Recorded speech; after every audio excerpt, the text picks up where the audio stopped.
आप सुन रहे हैं लेट्स माई कॉरपोरेट दुनिया और आज हम बात कर रहे हैं प्लास्टिक नोट्स की। करीब 14 साल के लंबे इंतजार के बाद भारत में प्लास्टिक नोट्स की शुरुआत को लेकर खबरें फिर से आने लगी हैं। भारतीय रिजर्व बैंक और केंद्र सरकार के गलियारों में इस सब्जेक्ट पर चल रही गंभीर सुगबुगाहट ये संकेत देती है कि आने वाले समय में देश के पारंपरिक कागज के नोटों की जगह धीरे धीरे टिकाऊ और आधुनिक प्लास्टिक नोट छा सकते हैं।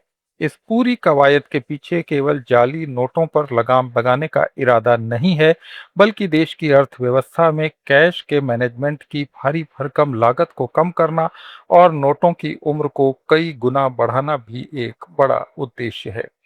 भारत जैसे विशाल और अलग-अलग क्लाइमेट वाले देश में जहां नोटों का लेन-देन बहुत ज्यादा होता है और वे ज्यादा तापमान, नमी और गंदगी का सामना करते हैं, वहां पारंपरिक कागज के नोट बहुत जल्दी खराब हो जाते हैं।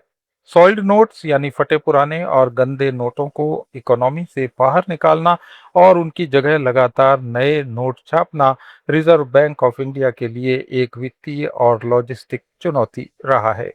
इसी बड़ी समस्या का स्थायी समाधान तलाशने के लिए सरकार और सेंट्रल बैंक एक व्यापक और सुरक्षित कार्य योजना पर काम कर रहे हैं, जो भारतीय मुद्रा प्रणाली के चेहरे को पूरी तरह से बदल सकती है। अगर हम प्लास्टिक नोटों के इतिहास पर नजर डालें तो ये कहानी काफी दिलचस्प और टेक्निकल इनोवेशन से भरी हुई है। पारंपरिक रूप से सदियों से दुनिया भर में कागज की मुद्रा का इस्तेमाल होता आ रहा है, जो मुख्य रूप से कपास के रेशों और कुछ खास तरह के केमिकल से बनाई जाती है। लेकिन 20वीं सदी के अंत में जाली नोटों की समस्या और नोटों के जल्दी फटने की प्रॉब्लम से निपटने के लिए एक मजबूत विकल्प की तलाश शुरू हुई। इस दिशा में सबसे पहला और रिवॉल्यूशनरी कदम ऑस्ट्रेलिया ने उठाया था। 1988 में रिजर्व बैंक ऑफ ऑस्ट्रेलिया ने commonwealth scientific and industrial research organisation के साथ मिलकर दुनिया का पहला पॉलीमर बैंक नोट जारी किया। ऑस्ट्रेलिया ने अपनी स्वतंत्रता के 200 वर्ष पूरे होने पर $10 का एक खास प्लास्टिक नोट जारी कर इस टेक्नोलॉजी का लोहा मनवाया। इसके पीछे मुख्य कारण ये था कि उस समय ऑस्ट्रेलिया में बड़े पैमाने पर जाली कागजी नोटों की बाढ़ आ गई थी। इससे देश की आर्थिक स्थिरता को गंभीर खतरा पैदा हो गया था। पॉलीमर टेक्नोलॉजी की सफलता को देखते हुए ऑस्ट्रेलिया ने 1996 तक अपने देश में सभी कागजी नोटों को पूरी तरह से प्लास्टिक नोट्स में बदल दिया और ये दुनिया का पहला ऐसा देश बना जिसने अपनी करेंसी को पूरी तरह पॉलीमर नोट्स में तब्दील कर दिया। पॉलीमर नोट्स का निर्माण एक खास तरह के plastic by axially oriented polypropylene से किया जाता है। ये सामग्री नोटों को न केवल अत्यधिक फ्लेक्सिबिलिटी प्रदान करती है, बल्कि इन्हें पानी, तेल और गंदगी के प्रति पूरी तरह से रेजिस्टेंट भी बनाती है। ऑस्ट्रेलिया की इस ऐतिहासिक सफलता के बाद दुनिया के कई और देशों ने इस टेक्नोलॉजी के महत्व को समझा और अपनाया। आज के समय में दुनिया में 30 से ज्यादा देशों में पॉलीमर यानी प्लास्टिक नोट पूरी तरह से या आंशिक रूप से चलन में हैं। इनमें New Zealand, Romania, Brunei, Papua New Guinea, Vietnam और कनाडा जैसे देश शामिल हैं, जिन्होंने अपने देश की कागज की मुद्रा को पूरी तरह से अलविदा कह दिया है। ब्रिटेन के बैंक ऑफ इंग्लैंड ने भी 2016 में 5 पाउंड का पहला पॉलीमर नोट जारी किया था और वहां के प्रमुख डिनोमिनेशंस के नोट प्लास्टिक में तब्दील हो चुके हैं। इसके अलावा मलेशिया, सिंगापुर, चिली, मेक्सिको और थाईलैंड जैसे देश भी बड़े पैमाने पर प्लास्टिक करेंसी का उपयोग कर रहे हैं। इन देशों के अनुभवों से ये साबित हो चुका है कि प्लास्टिक नोट पारंपरिक कागजी नोटों की तुलना में कम से कम 2.5 से 4 गुना ज्यादा समय तक चलते हैं। इससे लंबी अवधि में नोटों की छपाई और इनके डिस्ट्रीब्यूशन पर होने वाला सरकार का खर्च काफी कम हो जाता है। बात अगर भारत की करें तो प्लास्टिक नोट्स को लाने की योजना कोई नई बात नहीं है, बल्कि इसका एक लंबा और पेचीदा इतिहास रहा है। भारत सरकार ने पहली बार 2010 के आसपास देश के 5 शहरों में प्रायोगिक तौर पर यानी पायलट प्रोजेक्ट के रूप में ₹10 के प्लास्टिक नोट चलाने की घोषणा की थी। इन शहरों में कोच्चि, मैसूर, जयपुर, शिमला और भुवनेश्वर को शामिल किया गया था। इन शहरों का सिलेक्शन देश की भौगोलिक और जलवायु की विविधता को ध्यान में रखकर किया गया था, ताकि ये देखा जा सके कि बहुत ज्यादा गर्मी, बहुत ज्यादा सर्दी ह्यूमिडिटी और भारी बारिश वाले क्षेत्रों में ये प्लास्टिक नोट किस तरह से चल पाते हैं। हालांकि उस समय तकनीकी बाधाओं, पॉलीमर की सप्लाई चेन की समस्याओं और स्थानीय स्तर पर परीक्षण की प्रक्रियाओं के कारण इस योजना को व्यापक स्तर पर लागू नहीं किया जा सका। पिछले 14 वर्षों से ये योजना फाइलों और समीक्षा बैठकों के दौर से गुजरती रही। लेकिन ताज़ा रिपोर्ट से ये स्पष्ट है कि अब रिजर्व बैंक ऑफ इंडिया इस दिशा में कुछ ठोस कदम उठाने की तैयारी में है, क्योंकि अब घरेलू स्तर पर उन्नत सुरक्षा सुविधाओं और स्वदेशी उत्पादन क्षमता का विकास कर लिया गया है।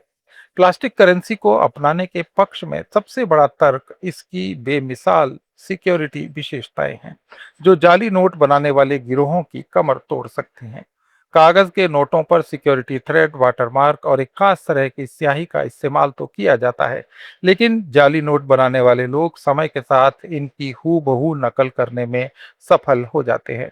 इसके उलट पॉलीमर नोट्स में जटिल पारदर्शी विंडोज, होलोग्राफिक चित्र, रंग बदलने वाली आकृतियां और ऐसी सूक्ष्म नक्काशी शामिल होती है जिसे साधारण या हाईटेक मशीनों से भी कॉपी करना लगभग असंभव होता है। इसके अलावा प्लास्टिक नोट्स की सतह काफी चिकनी होती है, जिसके कारण इन पर बैक्टीरिया, वायरस और गंदगी आसानी से नहीं चिपक पाते। ये खासियत इन्हें स्वच्छ भारत और सार्वजनिक स्वास्थ्य के लिहाज से भी बेहद अनुकूल बनाती है, क्योंकि कागज के नोट अक्सर बीमारियों और संक्रमण के कैरियर बन जाते हैं।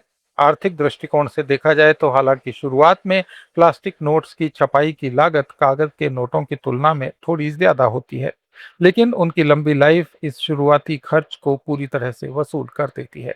कागज का एक नोट जहां आमतौर पर 1 से 2 साल के भीतर कट फट जाता है और उसे नष्ट करना पड़ता है, वहीं प्लास्टिक नोट 5 से 7 साल तक बिना किसी नुकसान के बाजार में घूम पड़ता है।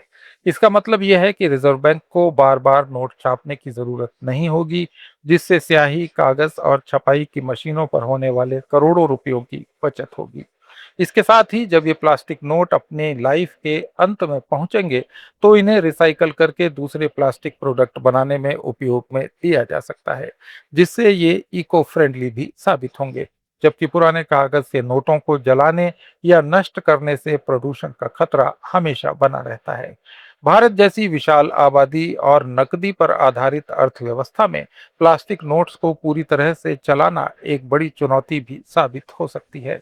सबसे बड़ी चुनौती देश भर में मौजूद लाखों एटीएम मशीन्स और वेंडिंग मशीन्स को नए नोटों के आकार, मोटाई और बनावट के अनुसार रिकैलिब्रेट करने की होगी। चूंकि प्लास्टिक नोट्स का वजन और उनकी बनावट कागज के नोटों से अलग होती है, इसलिए एटीएम के सेंसर और नोट खींचने वाले मैकेनिज्म में भी बदलाव करने होंगे। इसमें काफी इन्वेस्टमेंट और समय भी लगेगा। इसके अलावा भारत के लोगों में, खासकर ग्रामीण और दूर दराज के क्षेत्रों में, प्लास्टिक मुद्रा के स्पर्श, उसकी गड्डी बनाने और उसे सहेजने के तरीकों को लेकर भी जागरूकता फैलानी होगी, क्योंकि प्लास्टिक नोट्स को कागज के नोटों की तरह आसानी से नहीं मोड़ा जा सकता और ज्यादा मोड़ने पर इन पर स्थायी रूप से स्क्रैच पड़ सकते हैं।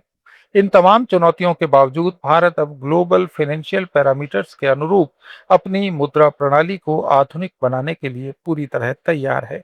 डिजिटल पेमेंट्स और यूपीआई की सफलता के बाद भौतिक मुद्रा के क्षेत्र में ये पॉलीमर क्रांति भारतीय अर्थव्यवस्था को एक नई मजबूती देगी।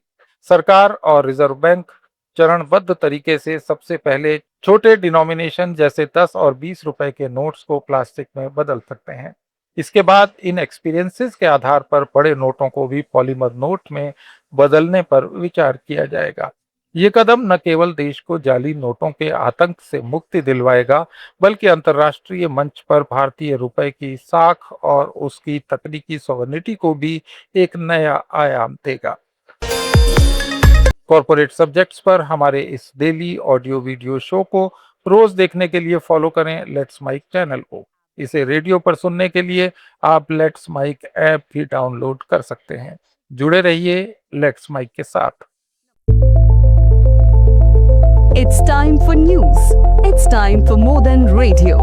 Presenting the first radio news app, Let's Mike. Let's Mike, a news-based app on your phone where you get to watch and listen news, talk shows, interviews, radio show podcasts, On Let's Mic, you get all relevant information of